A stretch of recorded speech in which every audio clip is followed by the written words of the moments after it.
दोस्तों नमस्कार। उत्तर प्रदेश में मंत्रिमंडल का विस्तार होना है। कुछ चेहरे हैं, उनको जगह मिल सकती है। साध्वी निरंजन ज्योति का एक नाम आ रहा है, पूजा पाल का नाम आ रहा है। लेकिन इस बीच योगी आदित्यनाथ दिल्ली दौरे पर आए।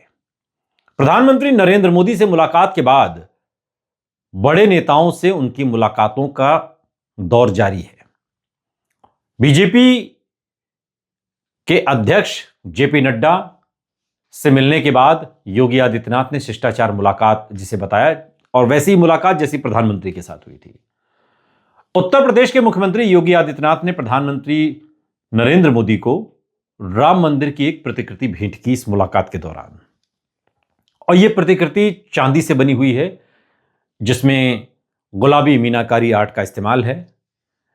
मुख्यमंत्री योगी आदित्यनाथ और प्रधानमंत्री कार्यालय दोनों की तरफ से यह तस्वीर सोशल मीडिया पर साझा की गई है, आपने भी देखी होगी।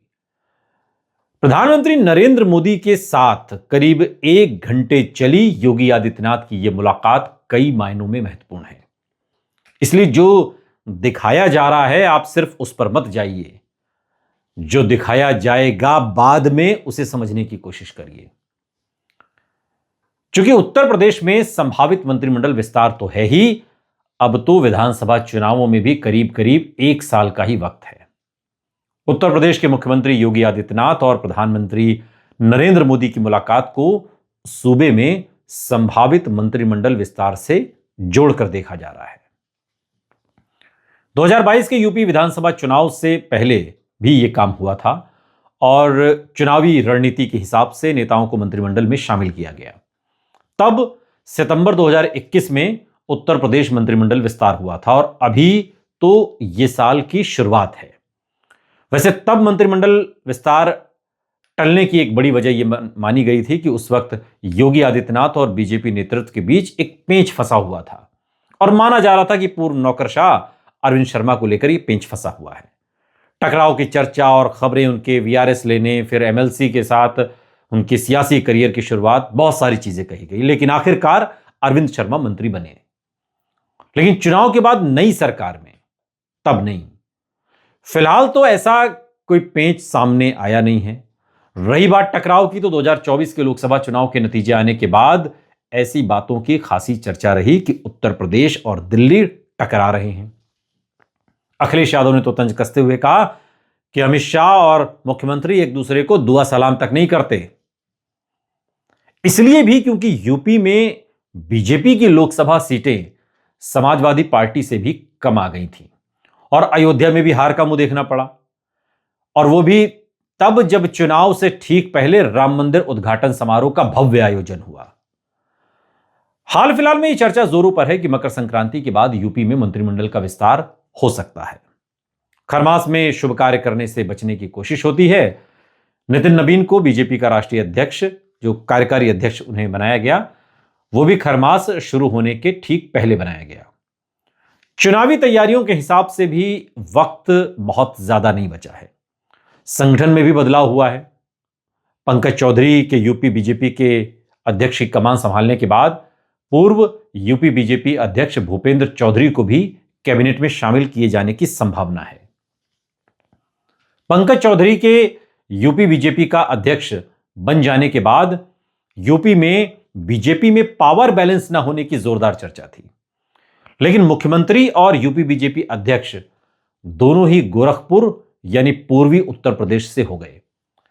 साथ ही कैबिनेट में कुछ युवाओं को भी जगह मिलने की संभावना जताई जा रही है और इसकी बड़ी वजह है प्रधानमंत्री नरेंद्र मोदी का युवाओं को बीजेपी से जोड़ने पर लगातार जोर देना।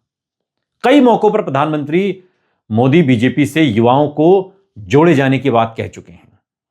युवाओं को बीजेपी से जोड़ने की रणनीति भी खास है, क्योंकि प्रधानमंत्री मोदी ऐसे युवाओं को बीजेपी से जोड़ने की बात कर रहे हैं जिनका कोई पॉलिटिकल बैकग्राउंड ना हो। मतलब साफ है कि ऐसे युवा जिनकी राजनीति में दिलचस्पी तो हो, लेकिन वो पारिवारिक पृष्ठभूमि के कारण ना हो। बिहार चुनाव से पहले भी मोदी ने बीजेपी नेताओं को परिवारवाद की राजनीति से बचने की सलाह दी, और बिहार चुनाव में बीजेपी की कामयाबी की एक बड़ी वजह परिवारवाद की राजनीति को पहले जैसा सपोर्ट न मिलना भी है। अक्टूबर 2024 में अपने चुनाव क्षेत्र वाराणसी के कार्यक्रम में प्रधानमंत्री नरेंद्र मोदी ने कहा कि युवाओं को नेपोटिज्म यानी परिवारवाद की राजनीति के प्रति सतर्क रहना चाहिए। तब पीएम मोदी ने कहा था कि हम राजनीति में ऐसे 1 लाख युवाओं को लाएंगे जिनका पहले कोई राजनीतिक संबंध नहीं रहा हो। और आपको याद होगा जब स्वतंत्रता दिवस के मौके पर 15 अगस्त 2025 को लाल किले की प्राचीर से प्रधानमंत्री मोदी ने यह आह्वान करते हुए कहा था कि राजनीति में ऐसे नए लोगों को अवसर मिलना चाहिए जिनके परिवारों का पहले से कोई राजनीतिक बैकग्राउंड ना हो। और देश की राजनीति को परिवारवाद से बचाने की अपील करते हुए पीएम मोदी ने 1 लाख ऐसे युवाओं को आगे लाने की बात कही। और पीएम मोदी का यह कहना था कि ये 1 लाख युवा ऐसे परिवारों से आए जिनका राजनीति से संबंध न रहा हो। और ऐसे 1 लाख लोग फ्रेश ब्लड, चाहे ग्राम पंचायत से आए, नगर पालिका से आए, जिला परिषदों से आए, चाहे विधानसभा में आए, लोकसभा में आए, पहले उनके परिवार का कोई राजनीतिक इतिहास ना हो, ऐसे फ्रेश लोगों को राजनीति में लाने की बात कही थी। और तब पीएम मोदी ने कहा था कि मैं एक चिंता हमेशा करता हूं, परिवारवाद, जातिवाद भारत के लोकतंत्र को बहुत नुकसान कर रहा है। देश की राजनीति का हमें परिवारवाद और जातिवाद से मुक्ति दिलानी होगी। बिहार चुनाव में भी मोदी तकरीबन ऐसी ही बातें कर रहे थे और यूपी चुनाव का पैटर्न तो बिहार जैसा ही है। तो क्या आने वाले विधानसभा चुनावों में भी ज्यादा से ज्यादा युवाओं को टिकट मिलेगा बीजेपी की ओर से? यह भी एक सवाल है।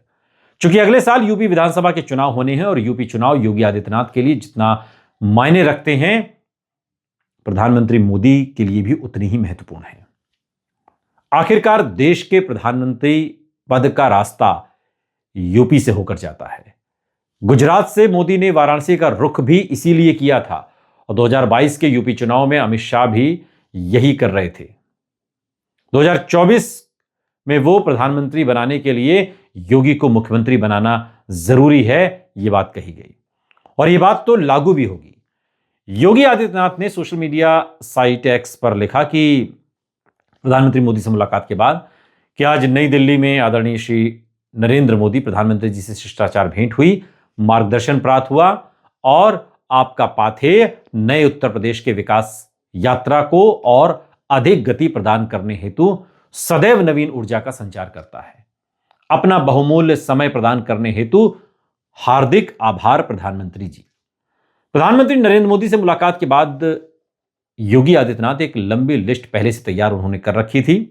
केंद्रीय गृह मंत्री अमित शाह, बीजेपी अध्यक्ष जेपी नड्डा, बीजेपी के राष्ट्रीय कार्यकारी अध्यक्ष नितिन नवीन जैसे नेता इस लिस्ट में शामिल थे और ये मुलाकातें उत्तर प्रदेश में सरकार और संगठन में फेरबदल से यूं भी जुड़ी हुई लगती हैं।